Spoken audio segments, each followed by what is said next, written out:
Welcome to Meaning Over Money, a different kind of financial podcast where money is never about money. Welcome. Thank you so much for tuning in. We are so excited to have you here. We hope you're having an awesome week, and regardless of when you're listening to this, we hope this episode adds value to your journey. Well, 'tis the season in the Midwest when the weather strikes. And when it strikes, man, does it strike. I was on a business trip last week, and as I was planning to come home on Friday night, I knew this could be a bad situation. We had received about 20 inches of snow at home.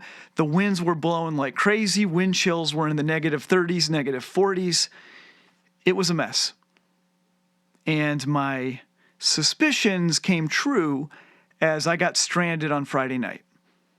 As I showed up to my airport to begin the journey home, I received a text from the airline that my second flight had been canceled. Not postponed, not rescheduled, just flat out canceled. And that's the moment I knew that we had a problem. And in years past, I think I would have gotten really worked up about it. I would have been super frustrated. I would have been angry. And it just would have been an extremely bad time. But over time, I've learned this really valuable concept that we can't control what we can't control. All we can control is what we can control. And unfortunately in life, in money, in work, in relationships, it's not that much. And where I was last week on my trip was in a spot where I had very little control. The airline canceled my flight, the weather was terrible, and I was in a position with very, very little control.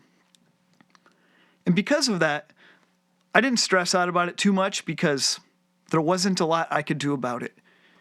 And when we have the mindset like that, it doesn't make it go better, it doesn't make the outcome better, but it helps us deal with the realities better. And my reality was I didn't know when I was going to get home. I ended up in Chicago, and that was a Friday night. I ended up in Chicago, and the next available flight I could even reserve was on Monday. So Friday night, the soonest I could get home was Monday, but I was on standby, and I had 3 chances to get home Saturday. I had 3 chances on Sunday, and if neither one of those worked, I could get home on Monday. It wasn't a great feeling, but I didn't have a lot of control. Luckily, here's how it played out. On Saturday morning, I get a call from my client. He had kept his eyes on flights, and he found one ticket on Saturday afternoon to get me back home. And he had me buy that ticket on a different airline, and I'm just very grateful for him for that, for number one, seeing it, number two, wanting to buy that. That was very generous of him and thoughtful, and it ended up being a mess of a day, a mess of a trip. Everything that could have gone wrong did go wrong. It was miserable. But I made it finally on Saturday night, and I was reunited with my family, and that was great. But all through that journey, I kept thinking about how I used to get really bent out of shape by things like this. I lost an entire weekend day with my family. I'm exhausted. I'm running through airports back and forth and back and forth. I'm waiting. It's very cold outside. It was a mess. But all I could control was all I could control. And everything else I just had to let go of. So in my case, what I could control is I could go find the right people to talk to. I could keep my eyes open. I can treat people with respect and dignity. I can use that time to be productive, and I did. I was able to catch up on so many things that have been weights on my shoulders for a while, and I was able to use that time productively. But I couldn't control what I couldn't control. And often I think back to how I used to be, and I look at the way a lot of people are. We obsess about the things that we can't control. We get upset and angry, righteous anger towards the things we can't control. Now, I'm not saying we shouldn't be upset by some of these things, but what I am suggesting is that we ought to focus our time and our energies on the things that we can actually control. Here's an example. When we work for somebody, we can't control when we're going to get a promotion, when we're going to get that pay raise, how much our bonus is going to be. We cannot control that.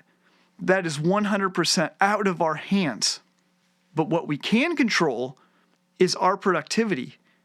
We can control how are we to get along with, how do we work with others, do we serve others well, are we adding value to the company, are we somebody that other people want to work with or work for. When we do that, when we control those things, there's a higher likelihood that the thing we can't control happens. We can have indirect influence on the thing we actually can't control.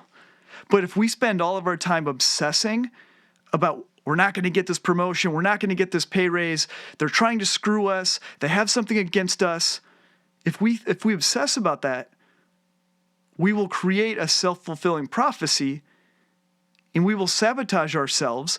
We won't be as productive, we'll be a jerk to work with, we'll be a jerk to work for, and will hinder our ability to get the thing that we can't control. Investing is much the same way. We can't control what the stock market's going to do. We can't control if the stock market crashes. We can't control if it has this awesome run. We can't control what happens today. We can't control what happens tomorrow, next month, next year, the next decade. We can't control any of that. But here's what we can control. We can continuously contribute to it. We can control how much we contribute. We can control what we're investing in. We can control our emotions and not freaking out when the market is in disarray. We can control all of those things. And when we do that, when we control those things well, though we can't control the market, the outcome is largely in our hands. Not because we can control what the market does, but we can control what we can control. That will take care of itself. I think about loan forgiveness. I think about the debt that we have. I can't control whether somebody forgives my debt. I can't control what interest rates do. All I can control is the intentionality of paying off my debt each month. All I can control is how much money am I able to put towards the debt this month, next month, the month after that. That's very little control over the overall situation. But those steps ultimately get us there. Those steps are what matters. We can't control housing prices. Housing prices are spiraling right now, which is the most Captain Obvious thing I've ever said. But that's a very relevant story in your life, probably, in some form or fashion. The cost of housing is spiraling. The cost of vehicles is spiraling. It's really expensive.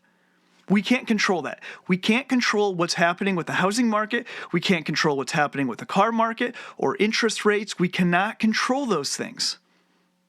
However, we can control where we choose to live.